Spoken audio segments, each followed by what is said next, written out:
Hello my dear friends, परम study point आपका स्वागत करता है।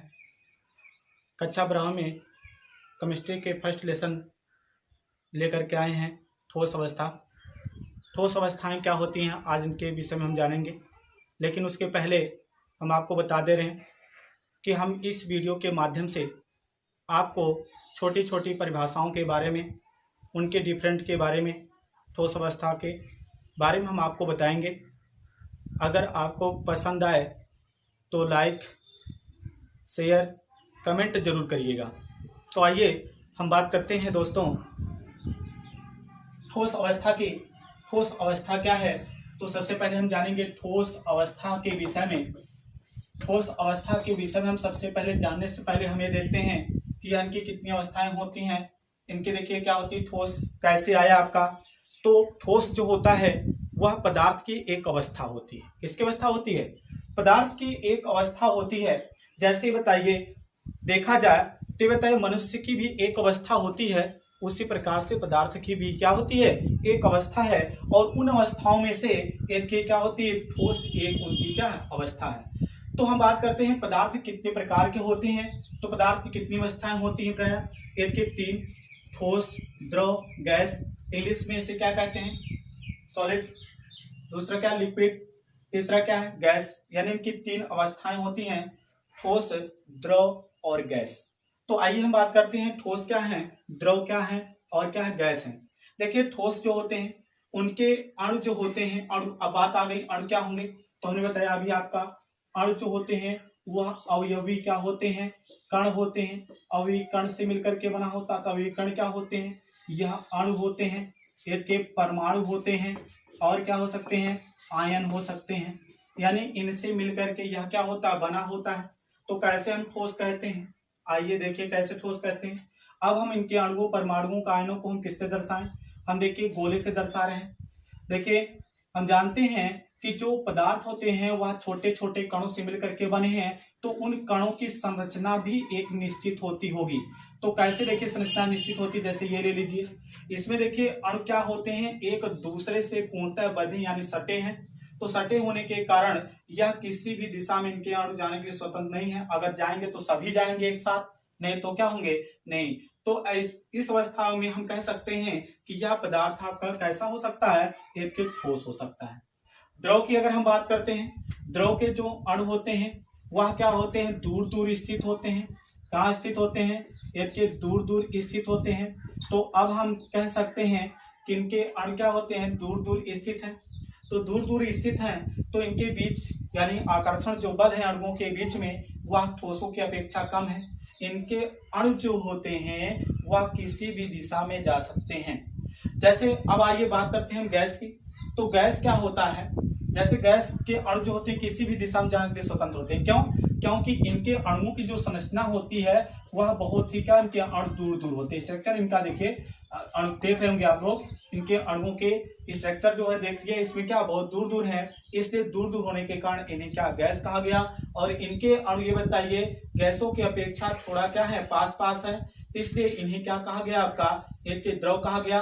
और जिनके अणु ये पूर्णतः एक दूसरे से बंधे हैं उन्हें क्या कहा गया, ठोस कहा गया। तो हम कह सकते हैं पदार्थ की 3 अवस्थाएं, ठोस, द्रव और क्या होता है, गैस। आइए अब इनकी हम बात करते हैं शेप यानी आकृति पर। तो आकृति क्या होती है इनकी, तो देखिए इनकी आकृति जो होती है वह कैसी होती है। तो देखिए इनकी आकृति जो होती है वह निर्धारित होती है ठोसों में। ठोसों में जो होता है, लेकिन अगर गैस में देखा जाए तो इनकी आकृति जो होती है ठोसों की अपेक्षा कम निर्धारित होती है। लेकिन गैस में जो होता है दोस्तों, गैस में जो होता है यह क्या होती है, इनकी आकृति निर्धारित नहीं होती कि यह वायुमंडल में कहां तक फैल जाएंगे। तो चलिए देखिए हम बात करते हैं ठोस, द्रव और गैस के डिफरेंट के बारे में। तो देख लीजिए परिभाषाओं को आप क्या करेंगे, आप भूलेंगे नहीं, क्योंकि अगर डिफरेंट आपको याद है तो डिफरेंट के आधार पर भी उनकी प्रॉपर्टीज के आधार पर भी आप क्या बता सकते हैं, इनके परिभाषाओं को बता सकते हैं। जैसे देखिए आइए हम बात करते हैं एक की, किसकी हम बात करें, ठोस की। दूसरा आपका क्या है, एक के द्रव की। और तीसरा क्या है, गैस की। यानी इंग्लिश में कह सकते हैं सॉलिड, लिक्विड, क्या है, गैस। यानी इनकी क्या है, एक के 3 अवस्थाएं हैं। कौन कौन से, ठोस, द्रव और क्या है, गैस है। तो चलिए देखिए ठोस क्या है, द्रव क्या है और बताइए क्या है, गैस क्या है। तो ठोस क्या है, द्रव क्या है, गैस है। तो आप तो परिभाषा तो बता ही सकते हैं। देखिए जिनमें अब परिभाषा कैसे बताएंगे, हम सबसे पहले इसकी बात करते हैं, एक के शेप की बात करेंगे, किसकी, यानी एक के आकृति की हम बात करेंगे।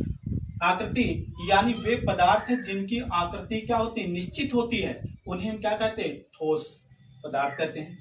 एक के अब द्रव की अगर देखा जाए तो ठोसों की अपेक्षा इनकी आकृति क्या होती है, एक के कम निश्चित होती है। और ये बताइए गैस में तो इनकी आकृति बिल्कुल निश्चित नहीं होती है, तो एक अंतर हो गया। दूसरा ये देखिए अंतर क्या होता है, दूसरा हम अगर अंतर की बात करें तो इनमें हम क्या कह सकते हैं, एक के इंटर क्या होता है, एक के मौलिक क्या होता है आपका, एक के कुलर की फोर्स की हम बात करते हैं, इंटरमॉलिकुलर से देखिए फोर्स की बात हम करते हैं, इंटरमॉलिकुलर से देखिए फोर्स क्या होते हैं।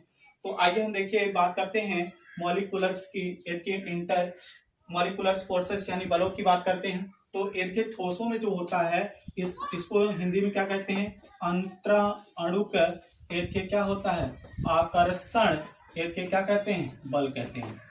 यानी अंतराणुक आकर्षण देखिए बल क्या होता है, देखिए जिनके अणुओं के बीच अंतराणुक आकर्षण बल क्या होता है, अधिक, यानी उनके अणु एक दूसरे से क्या होते हैं, पूर्णतः क्या बधे होते हैं, उन क्या होते हैं, पूर्णतः बधे होने के कारण उन्हें ठोस कह सकते हैं। जिनके अणुओं के बीच ठोसों की अपेक्षा कम अंतराणुक आकर्षण बल होता है उन्हें हम क्या कहते हैं, द्रव कहते हैं। और जिनके बीच में अंतराणुक आकर्षण बल क्या होता है, एक शून्य होता है, उन्हें हम क्या कहते हैं, गैस कहते हैं। या डिफरेंट भी समझिए और परिभाषाएं भी हो गई इनकी।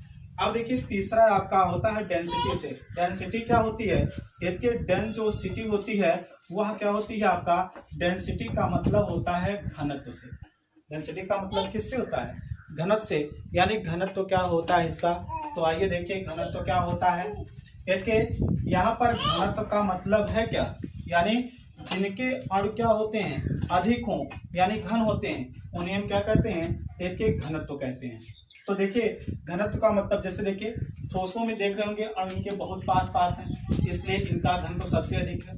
द्रव में देखिए क्या होता है, ठोसों की अपेक्षा कम है, गैसों में एकदम कम है, बिल्कुल। तो अब हम बात करते हैं डिफ्यूजन की। डिफ्यूजन क्या होता है, देखिए डिफ्यूजन का मतलब होता है, एक के यहाँ पर अगर आपसे पूछा डिफ्यूजन मतलब विसरण से होता है। विसरण का मतलब जैसे देखिए फैलाव, जैसे क्या होता है, सेंट देखे हैं, सेंट को अगर मारते हैं तो बताइए थोड़े समय में ही पूरा वायुमंडल में क्या होता है, फैल जाता है। तो इस प्रकार से देखा जाए तो ठोसों में जो क्या डिफ्यूजन होता है वह क्या होता है, बहुत कम होता है। और ये बताइए द्रव में जो होता है वह क्या होता है, ठोसों की अपेक्षा इसमें क्या होता है आपका, अधिक होता है। और द्रव में तो गैस में जो होता है वह सबसे अधिक होता है डिफ्यूजन। यानी अगर इसको हम क्या करते हैं, वातावरण में छिड़क दे अगर सेंट को, तो पूरा पूरा वायुमंडल में क्या होता है, फैल जाता है। तो आपको क्लियर हो गया होगा, इसके परिभाषाएं या डिफरेंट और डिफरेंट के आधार पर ही आप क्या कर सकते हैं, एक के इनकी परिभाषाओं को क्या कर सकते हैं, इसके बता सकते हैं। तो क्लियर हो गया आपको। तो चलिए अब हम आपको अगली वीडियो में जो है बताएंगे कि पदार्थ की कितनी अवस्थाएं आपको बता ही दिए। अगली वीडियो में हम आपको बताएंगे ठोस के बारे में, ठोस क्या है, कितने प्रकार के होते हैं, इनके बारे में हम आपको अगली वीडियो में जो है जरूर बताएंगे। आज के लिए बस इतना ही।